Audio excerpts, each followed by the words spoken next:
What's going on, y'all? It's your boy GK, and right now I just want to share a few ideas, and get some things that have been heavily on my heart off my chest real quick. And one thing that I feel like I've been realizing at 30 years old is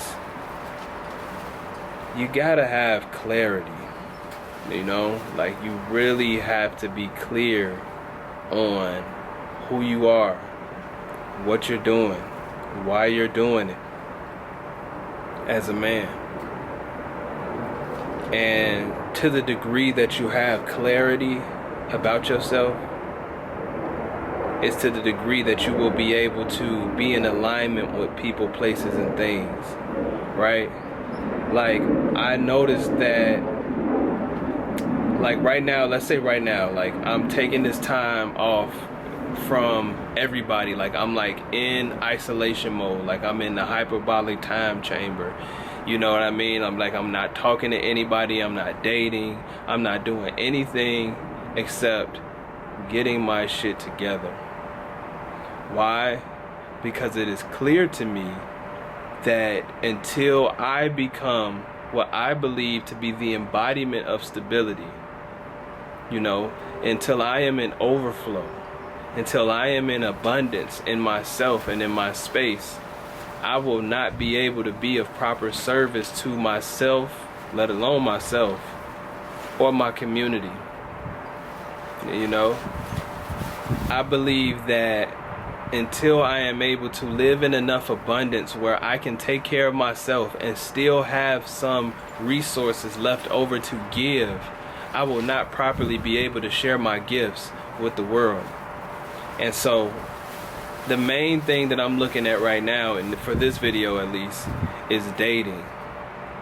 And as I look back at like my previous pretty much all my previous dating experiences, I've realized that there has been one pretty much common theme.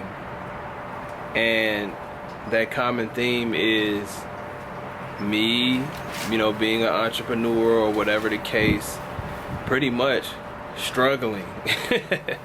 Like, that has pretty much been like my entire commonality for the last 10 years or so. Like, hey, I'm a struggling entrepreneur. Hey, I am a person with potential. Hey, you may be attracted to me, but when you get with me, you're gonna see nothing but potential, because everything else I am still working for. And what that has produced in all of my relationships, whether casual or serious, is me getting to a point where I'm realizing, like, my catch hand, my keep hand is not as good as my catch hand, right? What I mean by that, what I mean is, I am able to attract women, but over the long term, I am not able to keep women. Why? Because I am not in overflow. I am not in enough of an overflow, right? I'm 30 years old. I am no longer living in the, I guess, area of my life where I just want random sex with random women. Like, I know that, like many of us, I can attract sex into my space. Like, for sex sake, if I just wanted to put my penis inside of a vagina, like, I can, it's not hard to do, right? But being 30 years old, it's like I now think about things from a substance perspective. Why? Well, even though this woman is attractive, why do I want to just let that be the only barrier to entry for my penis? You know what I'm saying? I'm moving towards a why state now. And what I'm realizing is, over the course of all the all the catches, you know what I mean? These have also, due to the fact of me being a certain caliber of man, have been a certain caliber of woman. You know? Me living in the struggle, me always being in pursuit, me always hustling. That only has attracted me and afforded me a certain caliber of woman. You know, whether she was a 10, whether she was, you know, whatever. Like, we're not talking about attractiveness. We're talking about who this woman is. You know what I mean? Because one thing that I realized is that when I get with women, you know, whether I'm dating them casually or dating them long term or serious, one of the things that I at least some point expect to enter the relationship conversation is sex. You know, it's something that you really don't think about too much, and it's something that you really, unless you are intentionally like celibate or intentionally abstinent, at a certain point as a man, especially if you're choosing to be in a monogamous relationship with a woman, you're assuming that at some point sex is going to be a part of the deal. But one thing that I really started to understand is that there is a certain thing there are certain things that women consciously or unconsciously desire as well. And one of those things is stability. You know? Stability in some sort of way, fashion, shape, or form. Whether it be financial, whether it be emotional, whether it be psychological, whether it be physical. You know, that safety that comes from that. The safety that's manifested from overflow. The safety that's manifested from this woman knowing that if she needed to take a step back, or if she tripped over an obstacle, that you would, you know, you and the space that you brought her into would catch her. You know what I mean? This is what constitutes a keep hand. You know?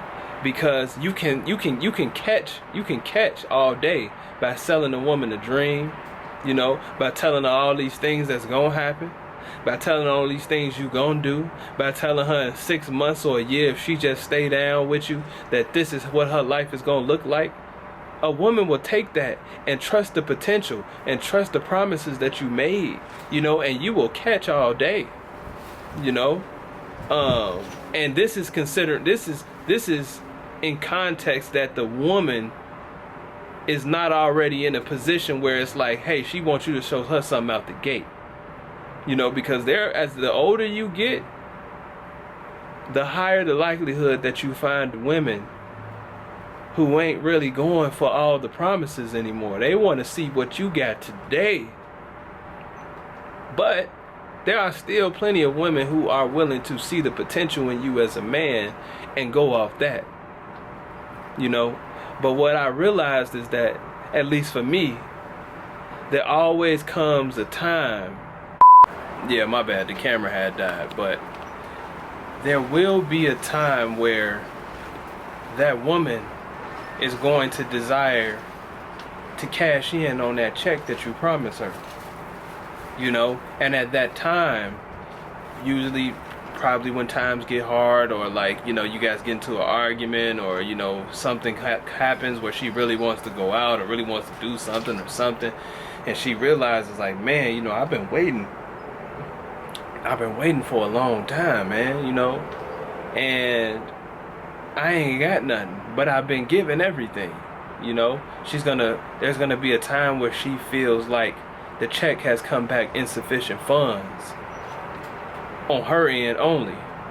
And then that's when you really find out that that woman has chose up on somebody else, you know what I'm saying? Or chose up on herself and went back into, you know, whatever she was doing before she met you, right? So what I'm just saying that to say is that I realized that one of the hardest things for me to do was realize that as a man, I am not in the overflow that I feel comfortable, that I deem myself, that I should be at. I'm not in the level of overflow that I should be at, you know, trying to invite women into my space. I am not in the level of abundance that I feel like I should be at, inviting women into my space. So what I had to do is I had to come to a halt. I was forced to actually come to a halt. You know, I got a few situations. Maybe I'll make a few videos about those later. But yeah, I had to come to a halt, and I was forced to turn around and look in the mirror and say, you need to sit down for a second. You need to get yourself together.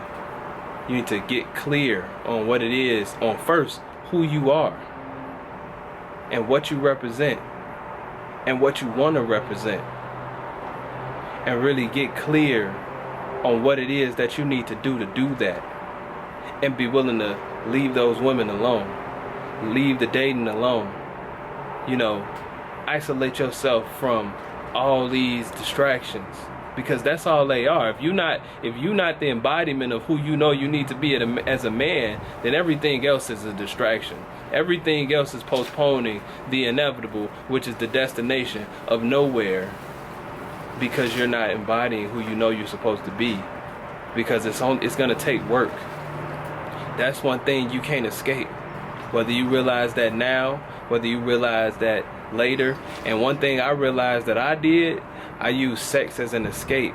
I used sex as an external escape from the internal problems that I had within myself. And it wasn't until I had to come to 0 miles an hour, stop, and there was nobody around to, you know, lie to, deceive, you know what I'm saying? It wasn't nobody to convince, you know what I mean? And it was just me and the man upstairs, sitting every day. Me having to go through step one, which is coming face to face with the fact that I am simply not who I need to be right now. And therefore, that is why I keep attracting the same women. I keep attracting the same situations. I keep attracting the same results. Because the commonality between all of these situations is me. And until I make myself better, until I make myself more abundant, until I make myself in a state of overflow, put myself in a state of overflow to where I have my mask on and I still have some left to be able to give to the world, then I will never be able to be a blessing to anybody, because I'm not yet able to be a blessing to myself. And so I had to realize that, man, you know what I mean? And I don't know if anybody relates to what I'm saying or anything like that, but man, it's hard. Because one of the most terrifying things that you can do, I feel like, in this lifetime is really come face to face with your flaws, man. Come face to face with those things that when it's 2 a.m. and nobody else is there and everybody else sleeping, all your homies is doing whatever they doing, and it's just you and 2 a.m. and your thoughts and those intrusive thoughts. Man, one of the most terrifying things you can do in life is come face to face with those things, man. But I'm here to tell you that on the other side of that, it's so beautiful. It's so peaceful. And that stillness, that internal stillness that really a lot of people don't get to really feel for real. That internal peace of understanding that you are moving in abundance. You are now putting yourself in an overflow for yourself. You are now able to really put your mask on. And I'm not talking about just financially. I'm talking about spiritually, emotionally, psychologically. All the things. Getting that for me first really makes my energy radiate on a higher level. You know, and you can't fake that. You can't manufacture that, because real women, real people in general who understand the deal, who have went through those things, who have went through the terrifying, era of really coming face to face with those things. Those are the only people who really know what that feels like, who really know how to recognize another person who has also been through that.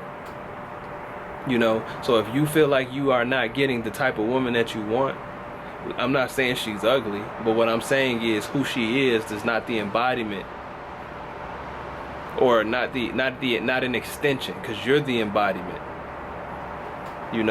If you feel like the woman that you're getting, that you're catching, is not the extension of the overflow that you're looking for or that you represent, then you should really be asking yourself, am I really representing what it is that I am selling? Am I really the embodiment of what it is that I'm selling? Because I can guarantee you that if the results with the women, if the results with the finances, if the results with life in general are consistently the same, then it's something about you that still needs some work. And that's what I realized, and that's why I'm not dating right now.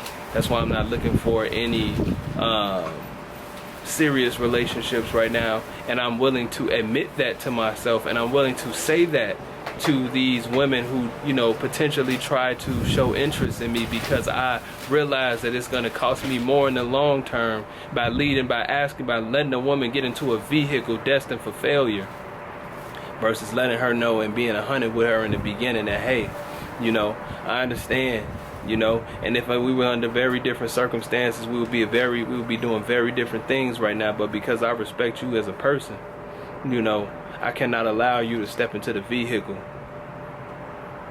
that really don't got no gas in it. You know what I'm saying? So we can be cool and all, but I know that once this vehicle crash, you gonna get out, point the finger at me, and say it was my fault, while you just go find the next vehicle. So I'm here to tell you that really what you don't want to do is step into this vehicle with me. And I have to be willing to give a spiritual no over a fleshly yes. But it's tough, because on the other end of that spiritual no, you still got to drive home by yourself. You still got to lay in the bed by yourself. You still got to, hear them problems, hear those intrusive thoughts at 2 a.m. when you really want to be laid up next to something nice, But you have to be willing to go through that as a man. You have to be willing to earn your stripes as a man. Ain't no avoiding that. Ain't no shortcut to that. Because that energy that you're going to radiate is going to be undeniable, because you have earned that. And when you're clear on these things, then there is nobody who is going to be able to convince you otherwise. And you're going to be able to walk in life and demand exactly what you want out of life, because you're clear on it, and you're clear that you earned the right to be able to do that. So that's where I'm at with it today, man. That's all I really want to get off my chest. I hope that resonates with somebody, you know what I mean? Because this is really where I'm at in life, where it's like, man, I'm having to say no. My word for 2025 is no. Because I realize that being a man is not about the things that you can get into. It's about the things that you can restrain yourself from. And and really what I'm realizing is that the more I say no, the more the women want it to be a yes. The more they kind of work for the yes, but it's like, it's not about that. I'm not doing this for that. I'm just saying this is just something that I'm noticing, but it's just causing me to have to say no even more. It's weird. It's weird. I promise you, it's weird. It's like the more I say no, the more I try to restrain myself, the more opportunities come that I have to restrain myself from. But, like I said, that's all I got for today, man. I'll catch y'all in the next video. I really hope this touches somebody, and somebody that can relate to it, man. And I'll catch y'all in the next video. Peace.